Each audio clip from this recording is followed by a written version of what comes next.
You're listening to 90.3 WMSC, Upper Montclair, New Jersey.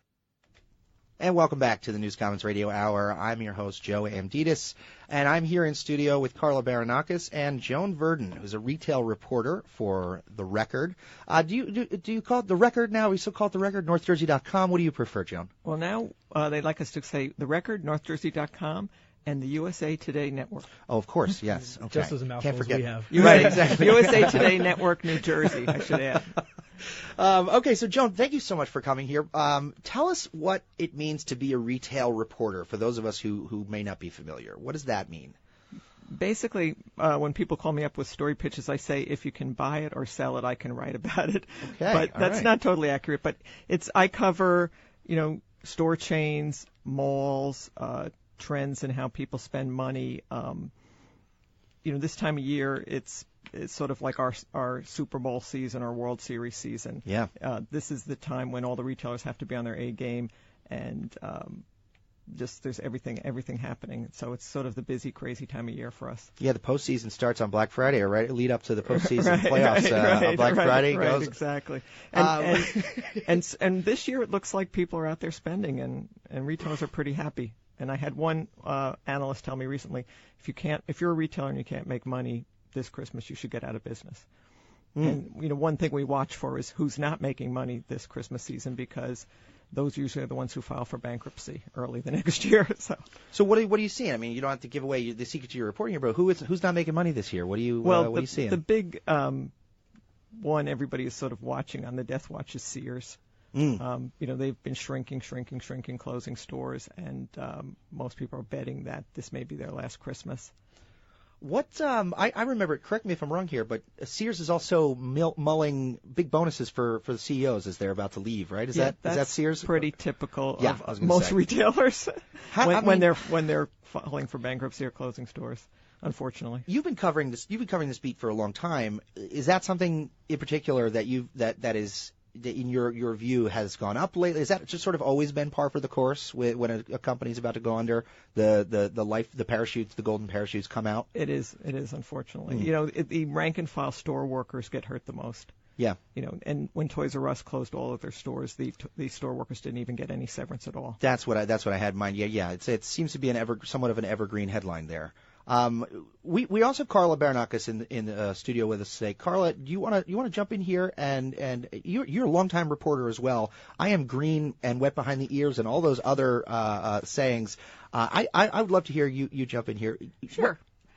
One of the things I'm wondering about, because you've been covering retail for so long and you've been covering the Christmas season for so long, take us back, I don't know how many years ago, when maybe covering retail was a little different than what it is now. What did you used to have to look out for versus what you're looking out for these days? Yeah, well, one big difference, when I first started covering retail, 1996, online shopping wasn't as much of a thing as it is now. And it was a lot easier to sort of get a sense for how retailers were doing just by going to the store and looking at the crowd sizes, and people started being able to track, store traffic in stores, and all of the evaluations of how retailers were doing were just based on how many bodies there were in the store.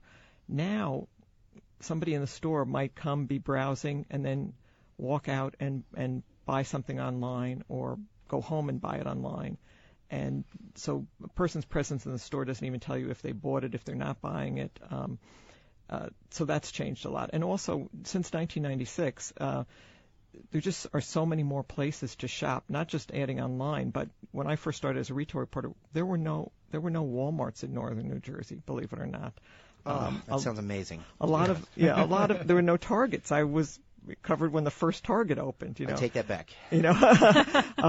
So there's just many more places to shop, and so you don't have like one or two malls that get all the shoppers and are crowded. It's very spread out. Mm-hmm. And then in terms of the online shopping, have you seen that?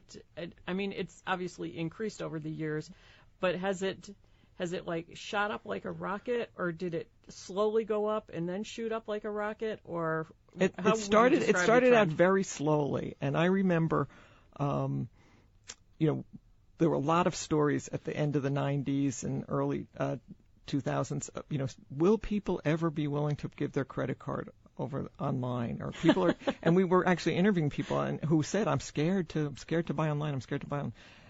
That's changed. Hackers will get me. Yeah, that's changed completely. Yeah. I remember one previous editor, Dan Kraut, he loved this quote from an analyst had said, and everybody thought this is unbelievable. They thought it was so futuristic. They said, in the future, people aren't even going to exchange gifts. They're just going to point their phones at each other and transfer like gift cards. So they're going to sit around the Christmas tree pointing their phones at everybody and like transferring money. And that sounded impossible. And it wasn't that long ago. And we know how that's turned out. So next is the 3 seashells at that right, point. but back then people couldn't even fathom, Yeah. that Venmo, everybody would be paying for their Venmo or, paying for anything on their phone. But well, I'm looking at this Wall Street Journal article from October 15th this year, and they have a graph here from using Commerce Department data that shows 300% increase in non-store retailer sales since the year 2000, and a negative 30, what looks to be 35%. Well, I guess a drop. It would be a 35% decrease in department store sales since the millennium, with, of course, a nice downtick in the 2008-2009 time. But for those of you who are listening, you can't see this, but that is a pretty steep ski slope there, going straight up. So I think the digital landscape is certainly, right. It's changed everything. We know it's changed the media. We know it's disrupted a lot of things there. I'm sure retail is obviously, Amazon now, speaking of Amazon, Amazon is the richest company and the most, valuable company in the world. Bezos is sitting on market cap. Scrooge McDuck levels, right. of piles of cash at this point. Talk about Amazon.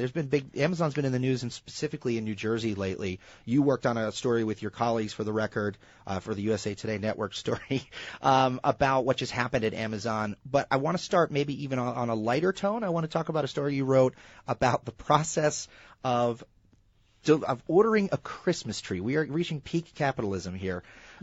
Ordering a Christmas tree from Amazon and having it delivered. Right, Do you want to take it away here? Oh, sure. We noticed back in September that Amazon had announced that you could buy a live, a fresh cut Christmas tree, and they would send it to your house in a box. So the record editor said, we've got to order one of those. Of course. So we did it and saw what the experience was like. And, I ordered it on November 8th. I was very surprised to see that even with a Prime membership, I couldn't get it delivered until November 30th. You couldn't get the free 2-day shipping? No. God, it wasn't available. And they never really explained why it would take so long to come. And they gave me a window between November 30th and December 3rd. But then I started getting alerts saying your tree is going to come sooner, and then I would get another alert it's going to come later than expected. So that was one thing that wasn't too good for the experience. But then suddenly one morning, the Saturday after Thanksgiving, I got an alert: your tree will be delivered today. It came in a big giant box, looking slightly battered, and we brought it to the newsroom and videotaped the unboxing of it. And the first, when one of our digital producers was cutting open the box, he scooped up a large handful of pine needles. That did not look good, but the tree itself was actually in pretty good shape, even though it did have a lot of needle droppage. And right now the tree is still in the record newsroom. At one point they even put a live tree cam on it. To show who how said it's journalism surviving. is dead in I know. 2018. I know. I was sort of arguing, like, what is that going to show? It's a static Christmas tree. I will say though, and for those of you who haven't seen the story, it's called the headline is Amazon can deliver the tree, but not the holiday memories. And I don't know you very well, but this is a really, really good, nuanced article. Are you telling a story? You've imbued this story with really like personal lamentations. Yeah. Like you hit this out of the park. It's interesting. It's very impressive what you're able to do with something that on paper may seem a thing. We tried a delivery thing. This is like a tale of the history of Christmas tree and the meaning of family vacation. I love this. So I just wanted to commend you on that. Well, thanks. What? So in the end, what was the verdict? Was it worth it? Is it worth it to have Amazon chop down a bit of nature and ship it to you in a truck? No, I can't see who would get this, because we were trying to think, well, if you lived in an apartment, and I know people who order everything in their life from Amazon, and but I don't see it really isn't more convenient than getting a tree, because if you go to a tree place, even if you live in Manhattan, there's somebody on the corner that will sell you the tree. And when Amazon ships you the tree, you have to saw off a bottom inch of the tree. And I believe I just saw something else online where they said, getting an Amazon tree, don't buy it unless you own a hacksaw, because most people don't have a saw available. Like we had at the Record, we had to go borrow it from the maintenance in the building. And we had one editor tried sawing off the bottom of the tree and couldn't make it, and had to pass it on to a younger, stronger guy to do it. So, if you buy a tree from your neighborhood tree place, they'll wrap up the tree for you. They'll saw off the bottom of the tree. You take it home, and it's easier. It's way easier. My husband and I were surprised how hard it was to lift the box with the tree in it. Whereas because we're like, we carry the 6-foot Christmas tree all the time, every year, but a tree that's not wrapped, that's not packed in a box, you can hold on to the trunk. It's easier to hold. So, well, I'm wondering if Amazon is seeing an increase in sales of hacksaws along with the trees now. Yeah, they didn't when I ordered it. They didn't say people with this item have also ordered this. You might like this. I'm kind of wondering who couldn't saw the tree in the news. Yeah. Well, we will leave it there. When we come back from a break, we'll continue to ponder this on the break. I'm going to play us out with a little clip that I cannot resist playing a little bit from as we go. Those of you, some of you may recognize it, the classic John Roberts. But John Roberts will take us out, and when we come back, we're going to talk a little bit more about Amazon in a much less jolly a tone here. So as we go out, thank you, John Roberts. Well, come over. We're going to get the tree. Yeah, come over now. Hurry up. We're going to get the tree. Come on. Come over. We just got the tree. It's gorgeous.